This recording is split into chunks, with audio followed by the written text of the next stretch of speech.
Ahli keluarga dan jiran tetangga mereka akan memukul jenazah yang dah mati.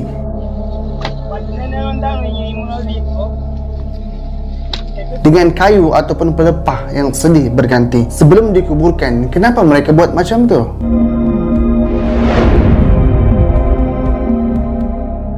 Assalamualaikum warahmatullahi wabarakatuh. Bagi yang belum subscribe, saya Hashim. Bagi yang dah subscribe, terima kasih. Sahabat semua, apa khabar? Semoga sehat selalu dan diberikan kebaikan dunia dan akhirat. Amin ya rabbal alamin. Hari ini saya nak share mengenai satu adat budaya salah satu suku di Afrika, yang mana sebelum mayat seseorang dikebumikan, ia akan dipukul dahulu dengan kayu sambil disaksikan oleh ahli keluarganya.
Antara sebab mereka memukul mayat tersebut adalah kerana mayat itu sewaktu hidupnya dia memiliki hutang, dan hutang itu belum dia bayar sehinggalah dia mati. Maka orang-orang yang memberikan hutang kepadanya akan memukul mayat tersebut. Secara ringkasnya, mereka pukul sebab mayat itu tak bayar hutang lagi, dan ia dilakukan silih berganti sehinggalah selesai, barulah mayat tersebut dikebumikan. Dan perkara ini dilakukan oleh sebilangan kecil suku di Afrika. Sahabat semua, bila kita lihat perkara itu, kita rasa bersyukur sebab dalam Islam, jenazah tidaklah diperlakukan seperti itu. Jenazah akan diurus dengan baik, bermula daripada memandikan, dikafankan, disembahyangkan sehinggalah dikebumikan, dan tidaklah diperlakukan dengan perkara-perkara yang pelik, dipukul, diketawakan seperti mana yang berlaku di negara lain.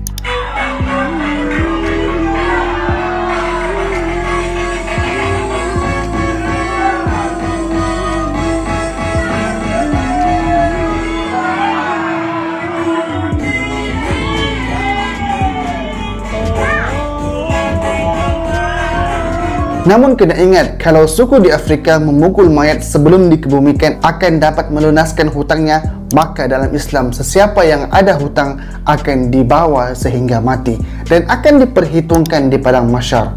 Sahabat semua, pesan kepada diri saya sendiri dan kepada semua, hutang adalah perkara yang besar, sebab jika seseorang syahid di jalan Allah tetapi tidak membayar hutangnya, pasti tidak akan dimasukkan ke dalam syurga. Ia sangkut disebabkan hutang, sebagaimana sabda Rasulullah yang bermaksud dalam urusan hutang, demi zat yang menggenggam jiwa Muhammad, seandainya seseorang terbunuh di jalan Allah, kemudian hidup lagi, kemudian terbunuh lagi di jalan Allah, kemudian hidup lagi, kemudian terbunuh lagi di jalan Allah, kemudian hidup lagi, tetapi ia memiliki tanggungan hutang, maka ia tidak akan masuk ke syurga sampai membayar hutangnya. Dan Rasulullah juga mengingatkan kita bahawa mereka yang punya hutang kenalah bayar dan bersungguh-sungguh nak bayar. Bukannya orang yang nak menagih hutang pula merasa malu nak duit dia balik, disebabkan penghutang itu memberikan 1000 alasan. Dan perkara ini sebenarnya kita boleh rasai itu yang berlaku, dan hutang ini boleh memutuskan silaturahim antara keluarga dan juga kawan.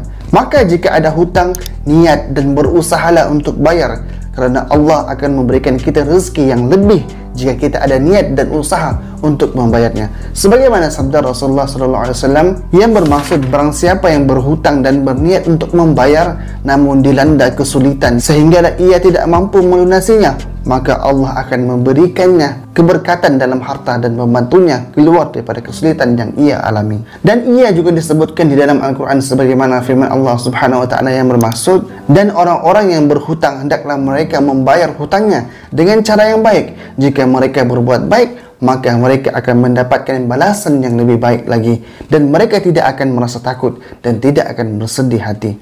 Jadi sahabat semua kita ni pernah berhutang, akan tetapi marilah sama-sama kita usahakan untuk membayar hutang tersebut. Kerana jika kita tidak membayar hutang, ia akan menjadi musibah kepada kita di akhirat nanti. Sebagaimana sabda Rasulullah, barang siapa yang berhutang dan kemudian meninggal dunia dalam keadaan belum membayarnya, maka hutangnya akan menjadi beban bagi dirinya pada hari kiamat kelak. Hari ini kesedaran membayar hutang itu semakin kurang. Orang yang berhutang boleh beli iPhone, boleh pergi bercuti sana sini, tetapi hutang mereka kepada saudaranya dipandang sebelah mata. Sedangkan itu adalah hak saudaranya yang dia pinjam. Nak tagih balik, keadaannya seperti kita pula yang berhutang kepadanya, sulit, pelit dan menyusahkan. Maka tepatlah saranan Islam untuk mengingatkan mereka yang beragama Islam agar mengambil berat akan hal hutang. Kerana fitrah manusia, jika haknya diambil dipinjam oleh orang lain, dia ingin kembali, adalah kewajipan kita untuk mengembalikannya bila kita dah pinjam, bila kita dah berhutang.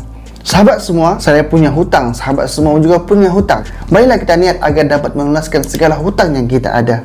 Semoga Allah memberikan rezeki yang luas kepada kita. Allah memudahkan segala usaha kerja keras kita untuk membayar apa yang perlu kita bayar.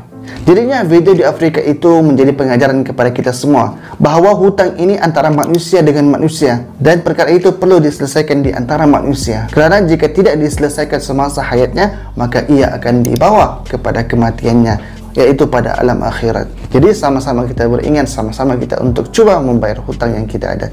Jadi cukup sekedar itu saya, semoga mendapat pengajaran dan ibrah. Jika video ini bermanfaat, share sekarang. Assalamualaikum warahmatullahi wabarakatuh.